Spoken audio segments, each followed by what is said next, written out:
तो आइए फ्रेंड, देखा जाए कैसे जो है टॉपर्स जो इतना सब कुछ याद रखते हैं, कैसे जो है टॉपर्स इतना सब कुछ सोचते हैं कि मतलब हम पेपर में अच्छे अच्छे मार्क्स लाते हैं। इस सब का कारण होता है ये जो हमने शॉर्ट ट्रिक्स जिसे हमने बनाई है। वैसे ही वो भी मतलब लॉन्ग फॉर्मेट भी याद नहीं करते हैं, इसी टाइप से शॉर्ट फॉर्मेट बनाते हैं और इसको अच्छे से याद करते हैं, एक नहीं 1000 बार याद करते हैं, जिससे कि उनको पेपर में आसानी से सब याद रहता है। ठीक है, तो चलिए हम लोग भी थोड़ा सा स्टडी किया जाए। तो जैसे देखिए 16 मॉडर्न हिस्ट्री की शुरुआत जैसे में हम लोग देख सकते हैं कि जो 1600 ईस्वी में जो है अंग्रेज़ों ने भारत से व्यापार करने के लिए उद्देश्य से जहांगीर से आज्ञा मांगी। ठीक है, जहांगीर से आज्ञा ली, आपको पता ही है। उसके बाद से क्या हुआ, ईस्ट इंडिया कंपनी की शुरुआत यहीं से हुई थी। ठीक है, ईस्ट इंडिया कंपनी की शुरुआत जो है यहीं से हुई थी।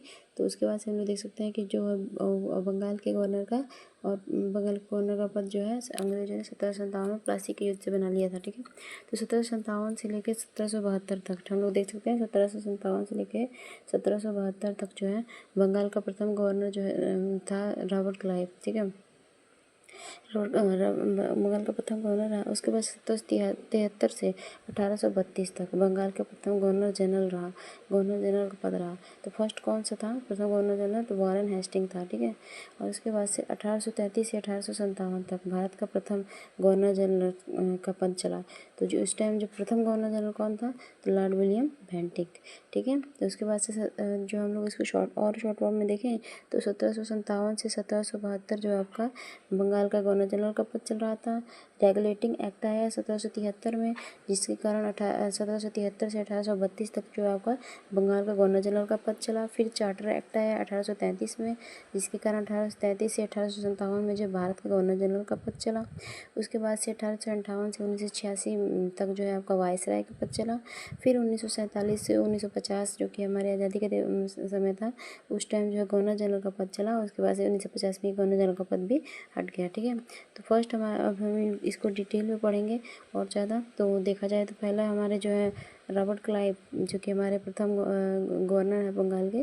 तो देखिए कब से कब तक शासन किए, तो 1757 से लेकर जो आपके यहाँ 1760 तक। फिर दोबारा ये आए थे 1765 से लेकर 1767 तक। तो इसने जो अपने शासनकाल के दौरान द्वैध शासन, ठीक है, द्वैध शासन प्रणाली लागू की। द्वैध शासन प्रणाली क्या होती है दोस्तों? जब किसी भी स्थान पर शासन व्यवस्था दो शासक के हाथ में हो तो उसे अब द्वैध शासन कहते हैं। ठीक है, भारत इसका सर्वश्रेष्ठ उदाहरण है। जैसे कि आप देख सकते हैं, उदाहरण स्वरूप इस समय आप हमारे भारत को देख सकते हैं।